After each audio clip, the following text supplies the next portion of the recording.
O me concentro o pronuncio bien. No, las dos cosas no me salen. Te perdono. Muy bien. Creo que se está grabando. Espero que se esté grabando. A ver.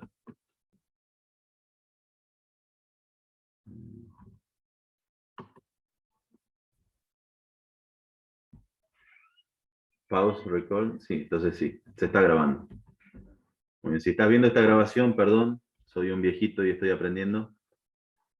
Vamos a ver página número 3, la Biblia. Página número 3, la Biblia. Algunos datos interesantes de la Biblia. En el Antiguo Testamento, la Biblia afirma ser la palabra de Dios 2000 veces. Eso es lo que se llama el testimonio interno de las Escrituras. 2000 veces la palabra de Dios dice en el Antiguo Testamento solamente de que ella es la palabra de Dios. Y nuestras Biblias en español tienen 1189 capítulos. Son un montón. Y 31.173 versículos. Y ustedes que piensan, bueno, me leo un versículo a la mañana y eso me alcanza. 31.000 días tendrías que hacer para leer toda la Biblia. Podemos leer un poquito más de un versículo. También la palabra de Dios fue escrita durante 1500 años, desde que se empezó a escribir con Job, muy probablemente, hasta que se terminó de escribir con Juan. Pasaron 1500 años, desde el año 1405 a.C. hasta el año 95 aproximadamente después de Cristo. Yo no hice la cuenta, lo hice la calculadora. Son 1500 años. 40 hombres o más de 40 hombres que en la mayoría no se conocían entre sí, divididos por cultura, épocas, tiempos. Sin embargo, todos escribieron la palabra de Dios y ninguno se contradijo nunca. Eso es fascinante. Vamos a ver juntos lo que creemos en cuanto a la Biblia. ¿Estamos? Punto número 1. Bueno, tenemos versículo para memorizar. Este es bien fácil. También lo tenés que traer memorizado para la semana que viene. Segundo de Timoteo capítulo 3, versos 16 y 17. Ustedes lo saben. Toda la escritura es inspirada por Dios y útil para enseñar, para redarguir, para corregir, para instruir en justicia, a fin de que el hombre de Dios sea perfecto, enteramente preparado para toda buena obra. Si estuviéramos en el seminario, tendríamos mirando a la pared a nuestra izquierda. Es lo que, no digo el eslogan, pero es el versículo del seminario. Es hermoso. Hay que memorizarlo para la semana que viene. Muy bien, punto número 1. Creemos que la Biblia, la cual consiste de 66 libros, 66 libros en el Antiguo y Nuevo Testamento, fue verbal y completamente inspirada por Dios. Ahora vamos a ver lo que eso significa. El cual es su autor. De hecho, la palabra Biblia significa libros, biblos. Son 66 libros. De ahí viene la palabra biblioteca, donde están todos los libros, donde está Silvi. Entonces, la Biblia es el conjunto de libros, 66 libros oficiales entre el Antiguo y Nuevo Testamento. Leamos 2 de Timoteo, capítulo 3, versos 16 y 17. Lo acabamos de leer. Toda la escritura es inspirada por Dios y útil para enseñar, para redarguir, para corregir. ¿Conocen esas palabras?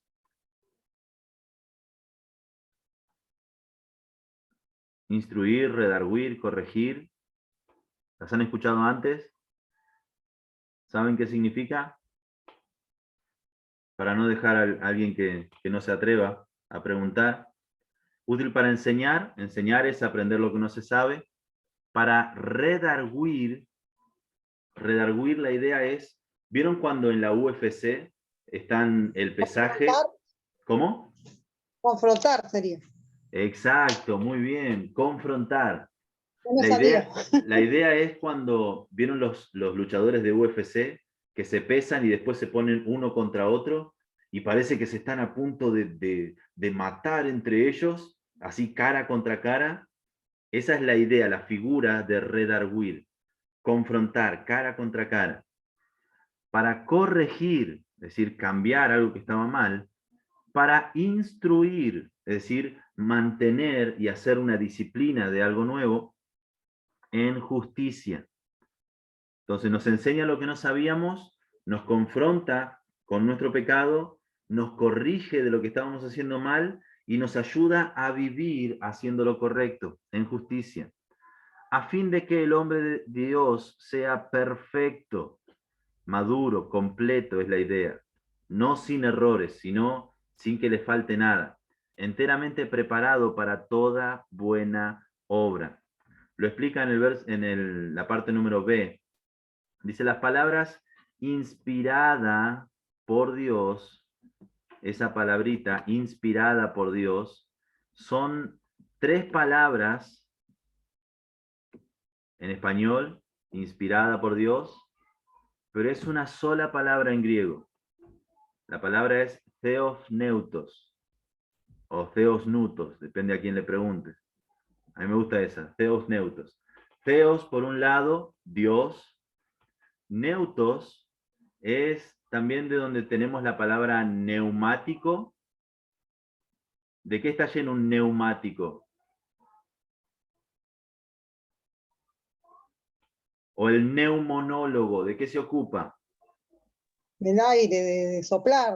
Muy bien, esa es la idea, el neumático lleno de aire, el neumonólogo se ocupa de los pulmones y todo lo que tiene que ver con el sistema respiratorio. Viene de esa palabra en griega, neutos o nutos. Y theos neutos es inspirada por Dios, una palabra en griego, 3 palabras en español, y significa que las escrituras, la Biblia, son el producto del aliento creador de Dios. Esto es impresionante. En el jardín del Edén, Dios sopló sobre Adán aliento de vida y Adán fue un ser viviente. Así de poderosa es la palabra de Dios. Es incluso capaz de dar vida a quien que está muerto en sus delitos y pecados. Producto del aliento creador de Dios. Esto es fascinante. No son solo palabras místicas o difíciles. Es la misma palabra de Dios. Punto número 3. Fue escrita por unos 40 hombres controlados por el Espíritu Santo. ¿Por qué decimos unos 40 hombres y no 40 directamente? Bueno, porque hubieron personas que escribieron, muchos de ellos salmos, que fueron anónimos. No sabemos quién lo hizo. Algunos los escribió Moisés, en su gran mayoría los escribió David, otros los escribió un tal Asaf, pero hay otros que no sabemos quién lo escribió. Pero sabemos que fueron guiados por el Espíritu Santo de Dios, controlados por el Espíritu Santo de Dios. Lo leemos, por ejemplo, esa verdad en 2 de Pedro, capítulo 1, verso 19 al 21. ¿Te animás, Nancy, a leerlo? Sí, 2 de Pedro 1, 19 al 21. Sí, tenemos también la palabra profética más segura, a la cual hacéis bien en estar atentos como una antorcha que alumbra en lugar oscuro, hasta que el día esclarezca y el lucero de la mañana salga en vuestro corazón. Entendiendo primero esto, que ninguna profecía de la Escritura es de interpretación privada, porque porque nunca la profecía fue traída por voluntad humana, sino que los santos hombres de Dios hablaron siendo inspirados por el Espíritu Santo. Amén. Si quieren memorizar un pasaje extra, este es increíble, es fabuloso. No solamente por cómo termina, de que los santos hombres de Dios hablaron siendo inspirados por el Espíritu Santo, sino por cómo comienza. Tenemos también la palabra profética más segura. ¿Más segura que qué? Si hay una comparación, debe haber algo anterior. Anteriormente está hablando de Pedro viendo a Jesús en el monte de la transfiguración, cuando él dejó ver su gloria. Y ellos dicen, nosotros lo vimos ahí con toda su gloria. Sin embargo, tenemos también la palabra profética más segura que cualquier experiencia, más segura que incluso lo que nosotros vimos, nuestro testimonio. La palabra es más segura que cualquier testimonio, experiencia o vivencia que uno haya tenido. La palabra de Dios es segura. Me fascina. Segunda de Pedro capítulo 3, verso 15 al 16. Kevin.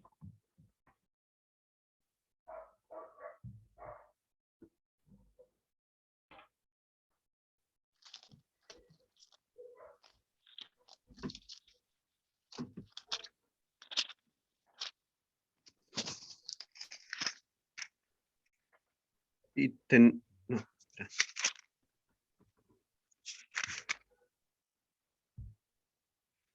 Y tened entendido que la paciencia de nuestro Señor es para salvación, como también nuestro amado hermano Pablo, según la sabiduría que le ha sido dado, os ha escrito. Casi en todas sus epístolas, hablando en ellas de estas cosas, entre las cuales hay algunas difíciles de entender, las cuales los indoctos e inconstantes tuercen, como también las otras escrituras para su propia perdición. Amén. Amén. Hablando de Pablo, que incluso para Pedro era un poco complicado, sobre todo cuando empieza a razonar en sí mismo en Romanos. Si uno no tiene paciencia, se pierde de mucho. Dice que hay indoctos e inconstantes, personas que no conocen, eso significa indoctos, y personas que no tienen la constancia para buscar entender lo que la palabra de Dios dice, como también dice las otras escrituras para su propia perdición. Lo que Pablo habría escrito, lo que Mateo habría escrito, lo que Pedro habría dictado a Juan Marcos también, lo que Lucas estaba escribiendo, eran consideradas las escrituras, la palabra de Dios, junto con el Antiguo Testamento. Fue escrito por unos 40 hombres controlados por el Espíritu Santo. Punto número 4. Por lo tanto, es enteramente sin error en sus documentos originales. Y esto es importante decirlo. Las escrituras son completamente sin error en sus documentos originales. No las traducciones o las copias de copias de copias, sino cuando Dios las inspiró, fueron sin error en sus documentos originales. Isaías capítulo 40, verso 8. Les hago una pregunta. ¿Les sería más fácil si yo pusiera en la proyección los versículos también? Sí, porque vi que algunos están buscando en sus propias Biblias cuando yo pensé que lo tenían en los apuntes. Está acá, pastor. En los apuntes están incompletos también. Ah, Ok. Nancy capaz que no Ok. pudo terminar. Para la próxima lo voy a poner proyectado, así se vuelve más dinámico toda la clase. Se me parece que algunas versiones del anotador tiene incompletos y otras tiene completos. Eso Ok. es lo contrario. Ok. Si me preguntan a mí, yo les hubiera dado todo ya completo, nada para completar. Es más cómodo para mí y para ustedes. Pero vamos a buscar la manera de que esto funcione y sea más dinámico también para ustedes. Les leo yo estos versículos porque quiero explicarles algo en cuanto a este punto. Isaías 48, sécase la hierba, marchítase la flor, mas la palabra del Dios nuestro permanece para siempre. Mateo 5, 18, porque de cierto os digo que hasta que pasen el cielo y la tierra, ni una jota, ni una tilde, jota no es una letra, es un signo de puntuación hebreo, ni una tilde, otro signo de puntuación, pasará de la ley hasta que todo se haya cumplido. Juan 10:35, se llamó dioses a aquellos a quienes vino la palabra de Dios, y la escritura no puede ser quebrantada. Primera de Pedro 1:25, mas la palabra del Señor permanece para siempre. Para siempre. Hay personas que hablan de que la escritura tiene errores. ¿Lo han escuchado eso alguna vez? Que la Biblia tiene muchos errores. Tiene muchos errores. ¿Han escuchado eso alguna vez? Les recomiendo el libro El caso de Cristo, de Lee Strobel. Él trata con este punto de que la Biblia tiene muchos errores. Y lo que responde el erudito bíblico llamado Metzger, que no creo que sea pariente tuyo, Lucas, creo que se llama Bruce o FF o algo así. El erudito este llamado Metzger, que es alguien muy respetado, escritor de muchos libros, él se ríe de esta declaración y luego le explica que se dice que hay 6.000 errores en las escrituras. Y lo que responde este erudito es que no hay 6.000 errores en las escrituras, sino que hay 4 o 5 diferencias. Y estas diferencias no son siquiera conjugaciones o tiempos verbales diferentes, sino que en un lugar dice en y en el otro lado dice dónde. ¿Me explico? Por ejemplo, si yo digo dejé esto en o dejé esto donde, básicamente se entiende lo mismo, que yo dejé algo en algún lugar. Y esas 4 o 5 diferencias se multiplica por la cantidad de manuscritos encontrados, que son miles. Entonces, un error multiplicado en 1000 manuscritos lo hacen como si fueran miles de errores o 1000 errores. Y no, solamente hay diferencias en lo que podríamos decir, nosotros en español lo conocemos como contracciones, y nada más. Es más, de esas diferencias que hay, ninguna ni siquiera roza alguna de las doctrinas esenciales o secundarias de las escrituras. Son como banalidades, es querer buscar, como decimos en Argentina, el pelo al huevo cuando el huevo no tiene pelos. Así que... Eso como que confunde también, pastor, ¿no? Y porque alguien dice, yo leí que las escrituras tienen 6.000 errores, y no son 6.000 errores. Son 5 o 6 diferencias de manuscrito a otro, replicado por toda la cantidad de manuscritos que hay. Entonces, suponiendo que hubiera 1000 manuscritos, que hay mucho más, que hubieran 1000 manuscritos y hubieran 5 errores, serían 5.000 errores. Y no son 5.000 errores. Son 5 diferencias que no tocan ni siquiera cerca alguna doctrina esencial de las escrituras. Y no cambia tampoco el sentido ni el entendimiento del texto bíblico. Pero bueno, el que quiere criticar, encuentra dónde. Incluso las escrituras, que son sin errores. Punto número 5. Creemos que la Biblia es la única y completa revelación de Dios al hombre. La única y completa revelación de Dios al hombre. Matías, ¿podrías leer Salmo capítulo 19, verso 7? La palabra para completar es perfecta. La ley de Jehová es perfecta, que convierte el alma. El testimonio de Jehová es fiel, que hace sabio al sencillo. Perfecta.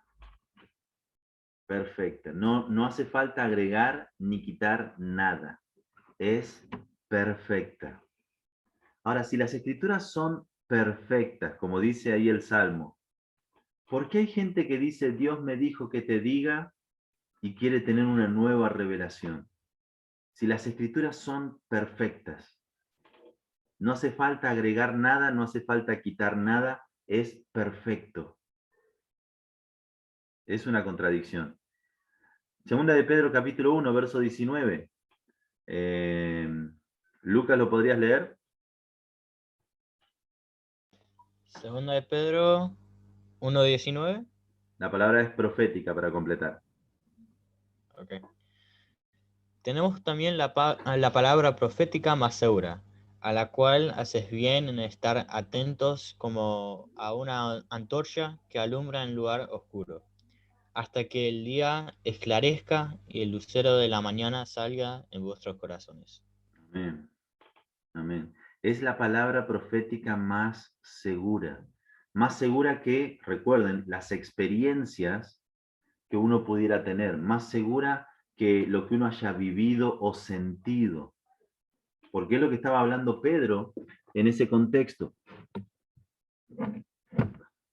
Aquí tengo mi Biblia. Segunda de Pedro 1. Si quieres ir ahí con tu Biblia, sería bueno. Segunda de Pedro está después de Primera de Pedro. De nada.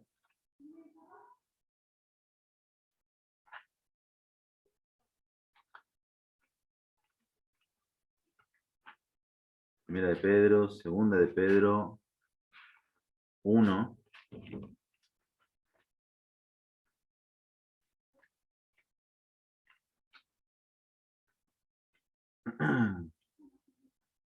Verso 16 comienza el párrafo. Segunda de Pedro 1:16.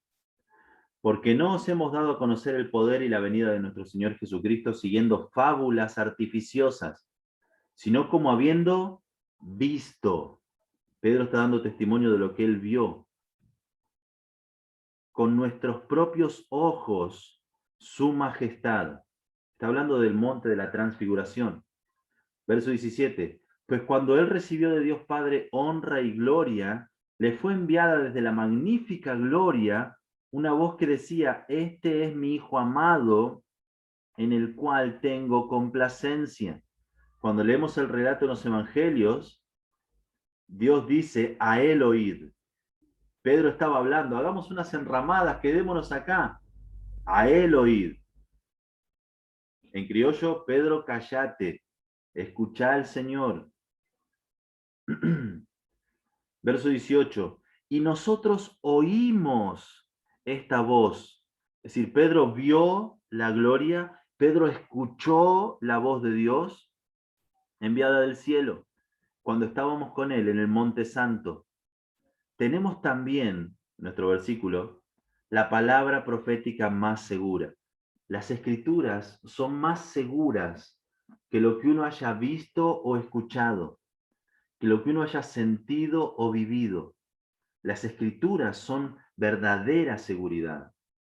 Mis experiencias son subjetivas. Es algo que yo he sentido, que yo he vivido. No quiere decir que sean mentiras. Tal vez sean verdad en el hecho de que lo sentiste de verdad, que lo viviste de verdad, pero eso no quiere decir que haya sido la verdad. Las escrituras son la verdad que el mundo tanto está buscando. En la filosofía se dice que la filosofía es la búsqueda de la verdad. No es encontrar la verdad, sino buscarla. Y el filósofo dice lo siguiente, está tu verdad, mi verdad y la verdad. Pero en el momento de que el filósofo encuentra la verdad, ya la hace suya y ya no es la verdad, sino que se vuelve su verdad. Por lo cual vuelve a buscar aquella verdad que él creía que necesitaba encontrar. Las escrituras son la verdad. No es una verdad subjetiva. No es una verdad que es para mí y tal vez no lo sea para vos, sino que es la verdad. Cuando dicen que hay un solo Dios y un solo mediador entre Dios y los hombres, no importa si alguien siente que vio a la Virgen María, hay un solo mediador entre Dios y los hombres. No importa si alguno siente que cuando el pastor ora, es como más fuerte la oración de que si lo hiciera yo. Hay un solo mediador entre Dios y los hombres. No importa si uno siente que cuando está en el templo está más cerca de Dios y en su casa no. Las Escrituras dicen de que Dios está en todo sitio, Él es omnipresente. Nadie puede huir de su presencia. Entonces nuestros sentimientos podemos decir que nosotros los sentimos verdaderos, pero las Escrituras son la única verdad completa y objetiva que podemos tener. Es la palabra profética, como dijo Pedro, más segura que su propia experiencia, lo que él había visto, lo que él había oído. Y las Escrituras son la única norma de fe y conducta, tanto para el creyente individual como para la iglesia. Deuteronomio capítulo 8, verso 3. Lucas, ¿lo podrías leer? Oh, no, vos leíste recién, perdón. Nancy, Deuteronomio 8, 3.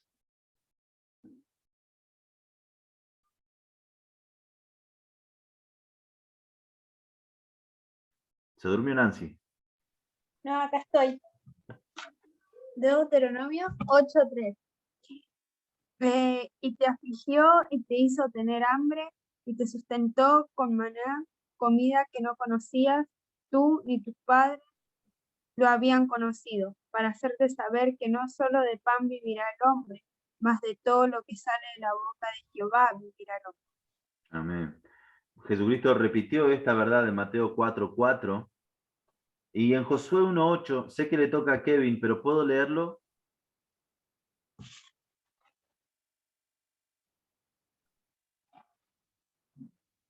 Le estaba pidiendo permiso a Kevin.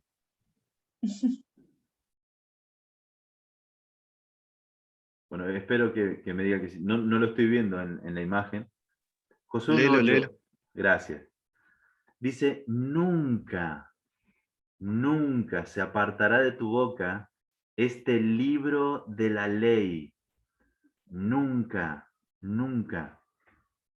Sino que de día y de noche meditarás en él, para que guardes y hagas conforme a todo lo que en él está escrito. Estos absolutismos de la palabra de Dios son increíbles. Nunca se debía apartar el libro de la ley de él. De día y de noche debía meditar.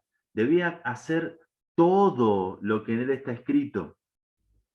Es un esfuerzo enorme el que Josué tenía que hacer, pero la recompensa también era enorme, porque entonces harás prosperar tu camino y todo te saldrá bien. Hay tanta sabiduría en las Escrituras. Hay tantas bendiciones que no son místicas, son reales. Cuando uno habla la verdad, la gente empieza a confiar en uno, se vuelve alguien confiable y las personas pueden confiarte no solamente en trabajos, en las amistades, en las relaciones. Sos una persona que se puede confiar y no es algo místico, es simplemente decir la verdad, como dicen las Escrituras. Y así, cada vez que obedecemos las Escrituras, hay verdades que se desencadenan en favor nuestro. Es hermoso. Ahora sí, Kevin, Salmo 119, verso 9 y verso 105. Está en los apuntes, página número 4. ¿Con qué limpiará el joven su camino? Con guardar tu palabra. El 105. Lámpara es a mis pies tu palabra y lumbrera a mi camino. Lámpara es a mis pies tu palabra. Hay una figura hermosa. ¿Tienen tiempo para que se las explique? ¿Sí? Cantalo. Amén. Lámpara. Hoy nosotros pensamos en una lámpara, pensamos en una linterna. Y yo tengo una linterna que uno la apunta y llega hasta la otra cuadra, iluminando los árboles de la otra cuadra. Es una linterna trucha, pero poderosa. Sé que ustedes tendrán de esas linternas tipo tácticas que pueden alcanzar distancias enormes. Sin embargo, en ese tiempo no había esa tecnología. Lo que habían eran lámparas de aceite, de vela, Y dice, lámpara es a mis pies tu palabra y lumbrera a mi camino. La figura, la idea era de alguien que se levantaba de noche, puede ser hacer sus necesidades o lo que fuere, y tenía que ir hasta fuera de la casa en la mitad de la noche. Y tenía una lámpara que iluminaba el siguiente paso que iba a dar. Uno no podía agarrar la lámpara e iluminar todo el patio. La lámpara alcanzaba para 1 metro, como mucho, 1,5 metros de donde estaba la lámpara, en la mitad de la noche. Y uno iba iluminando sus pies para no pisar ningún bicho, para no pisar ningún lugar que esté desparejo. Pues dice, lámpara es a mis pies tu palabra, y lumbrera, ilumina cada paso que doy, cada camino. Y es una figura hermosa de cómo la palabra de Dios nos guía a nosotros, cómo Él nos va guiando. Cuando somos jóvenes decimos, yo quiero saber cuál es la voluntad de Dios para mi vida. Y la palabra de Dios responde que la voluntad de Dios para con nosotros es nuestra santificación. Las decisiones que vamos tomando día tras día son lo que la palabra de Dios nos va guiando. La palabra de Dios no te dice que tengas que tener 3, 4 o 5 hijos o no tener hijos. La palabra de Dios te va guiando día tras día, paso tras paso, como esa lámpara que va guiando paso tras paso. Y vamos obedeciendo día tras día, vamos obedeciendo paso tras paso. Y Él nos va guiando de esa manera. Por eso la figura es hermosa. Jeremías 23, verso 25 al 32, Matías.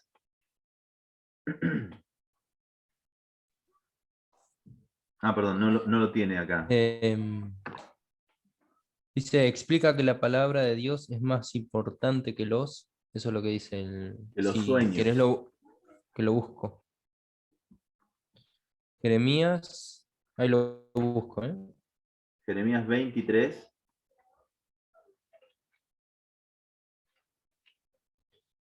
(25 al 32) dice, Sí. yo he oído lo que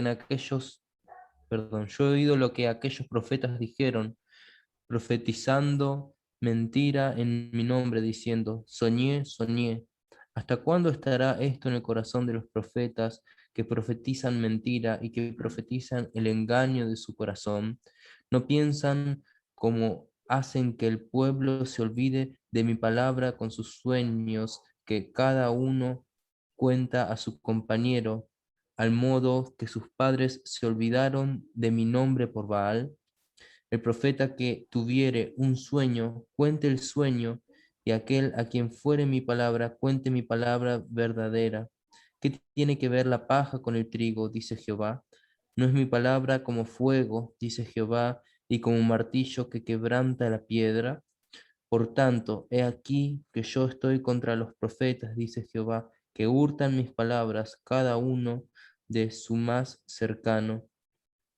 Dice Jehová, he aquí que yo estoy contra los profetas que endulzan sus lenguas y dicen, Él ha dicho. He aquí, dice Jehová, yo estoy contra los que profetizan sueños mentirosos y los que cuentan y hacen errar a mi pueblo con sus mentiras y con sus lisonjas. Y yo no los envié ni les mandé, y ningún provecho hicieron a este pueblo, dice Jehová. Qué increíble. Más allá de cómo comienza diciendo que Él no los envió, que son mentirosos, que hacen que el pueblo deje de amarle y olviden su nombre. Fíjense cómo termina. Dice, y no los envié ni mandé, ni ningún provecho hicieron a este pueblo. Todo lo que hacen ni siquiera es provechoso para los que lo siguen. Es impresionante. Es impresionante. Lo importante que es de no seguir a estos que dicen, yo tuve un sueño, Dios me dijo. Tampoco hay que ser insensible a la guía del Espíritu Santo. ¿Nunca te pasó de que te venga alguien a la mente y estés orando por esa persona sin ningún aviso previo, y oraste por la persona y al otro día te la cruzaste y le dijiste, ayer estuve orando por vos, y justo esa persona lo necesitaba? ¿Te pasó alguna vez? O que Dios puso en tu corazón el ser generoso con alguien y lo fuiste y la persona rompe en llanto. Vos no sabías que estaba en una necesidad tan grande. Hay que ser sensible a la guía del Espíritu Santo. Pero esto de que yo tuve un sueño, Dios me dijo que te diga, es pura charlatanería. Si Dios no lo dijo en su palabra, no quiero escucharlo de tus sueños. La palabra de Dios es suficiente. Romanos 15:4, Lucas, ¿podrías leerlo? Porque las cosas que se escribieron antes en el Antiguo Testamento para nuestra enseñanza se escribieron a fin de que por la paciencia y la consolación de las Escrituras tengamos esperanza. Si estamos desahuciados, desanimados, cansados, estresados, no hay nada mejor que relajarse con la palabra. Yo no pensaba esto. Para mí, antes, las escrituras eran un lugar como, bueno, a estudiar y entender. Y era como, hay que entender y esforzarse. Hasta que escuché a un pastor llamado Rick Warren, y él contaba en uno de sus devocionales que yo recibo, de que un día él llegó, luego de estar todo el día en reuniones y en diferentes ministerios, fue a su casa y necesitaba relajarse y abrió las escrituras. Y algo hizo un cortocircuito dentro mío. ¿Cómo? ¿Necesitabas relajarte y abriste las escrituras? No lo entendía. Hasta que fui a las escrituras con esa intención. Señor, estoy cansado y necesito escucharte en las escrituras. Y fue algo que voló mi cabeza. De que no es solamente donde yo puedo descubrir y entrar y analizar, sino también me puedo relajar al leer las escrituras, al buscar al Señor y su consejo, lo que Él quiere. Y a veces cuando estamos más cansados es cuando estamos más sensibles a lo que Dios nos puede mostrar a través de las escrituras. Así que cuando estés agobiado, cansado, frustrado, anda a las escrituras. Es el lugar indicado y es el momento indicado. Primera de Corintios capítulo 10, verso 6. Mas estas cosas sucedieron en el Antiguo Testamento como ejemplos para nosotros, para que no codiciemos cosas malas como ellos codiciaron. El Antiguo Testamento está lleno de situaciones horribles, difíciles, incluso asesinatos, que uno no entiende por qué están ahí. Aquí nos explica Pablo en Corintios. Son como ejemplos para nosotros. Como norma de interpretación, no busquemos doctrina en el Antiguo Testamento, sino en el Nuevo Testamento. Y si hay alguna doctrina en el Antiguo Testamento, tiene que estar respaldada por el Nuevo Testamento. Si no, no lo conviertas en una doctrina. El Antiguo Testamento fue escrito para nuestro ejemplo. Y el Nuevo Testamento se nutre y explica el Antiguo Testamento. Así que vayas a las Escrituras, que aproveches tanto del Nuevo como del Antiguo Testamento como debe ser leído. Muy bien, ¿alguna pregunta?